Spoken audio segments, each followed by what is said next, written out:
what happened on August 15, 1997, when a tornado ripped through Grey County in Ontario, tearing apart farms and houses. Hi, I'm Chris May, writer, producer, and host of This Day in Weather History, now in its second year from the Weather Network in Canada.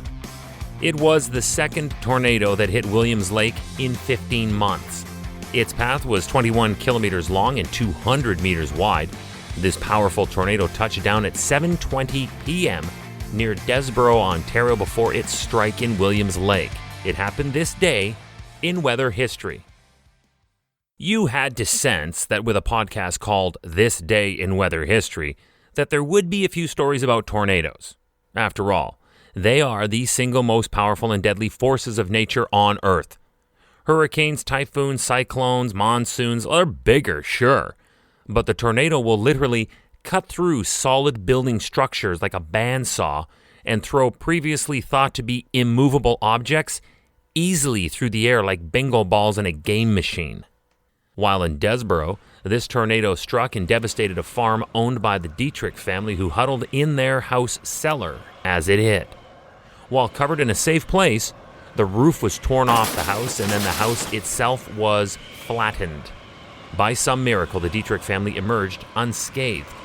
Trees across the property were snapped and twisted, and at a neighboring farm, a large shed was blown away. The tornado was not done. Not even close. Next, it continued to the east, leaving a path of uprooted and snapped trees, as well as many that were shorn off at their tops.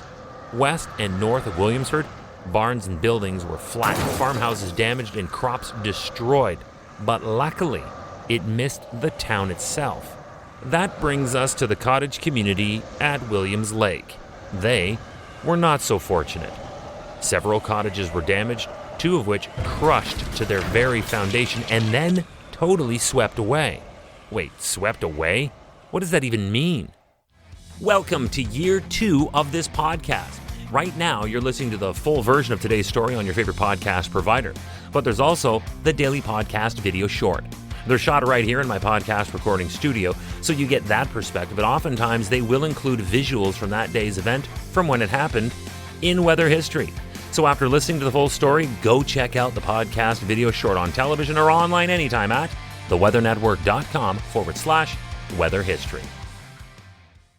And just to dovetail from that, if I can, I'd like to remind you where you can catch this podcast. If you might be picking this up off our site or from within a story, you can look up or ask for This Day in Weather History, wherever you normally listen to your favorite podcasts, including Apple Podcasts, Google Podcasts, Spotify, Amazon Alexa, and now every day on yahoo.ca.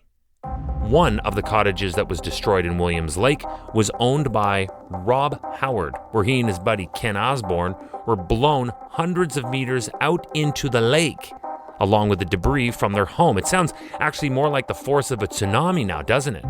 But the two friends were actually able to make their way back through a field of floating debris to get safely back on shore after the tornado had passed. Once back on land, they found articles of clothing scattered amongst the debris of wrecked cottages. They collected up and used t-shirts and underwear to tend to their cuts and lacerations. The two were hospitalized for their injuries, but were very lucky to have survived it all. Those there who witnessed the tragedy captured photographs of the tornado. Looking at it, you can see the textbook slender elephant trunk from cloud to ground, but what made it look all the more awesome was that it was backlit by the setting summer sun. Weather's crazy, man. I gotta tell you. Hey, do you like the podcast? We'd love to hear from you. If you have an idea, go right now to wherever you're listening to me and rate us if you would, please. It's on a 5-star system, and we would love as many stars as you can afford. So rate us, but then also review us. This way we can always stay on top of how you'd like to see the show evolve. Then remember to subscribe to this podcast. Click the subscribe or follow button right there on the very same podcast homepage you're listening on. You'll be immediately reminded that the next day is ready to listen to, and you also have access to every episode in the archives. It dates back to June 1st of 2020, so there is a lot that we got to get caught up on this day in weather history. Tomorrow is August 16th. This is the day we tangle with the most destructive hurricane to ever hit Florida in terms of structures damaged or destroyed.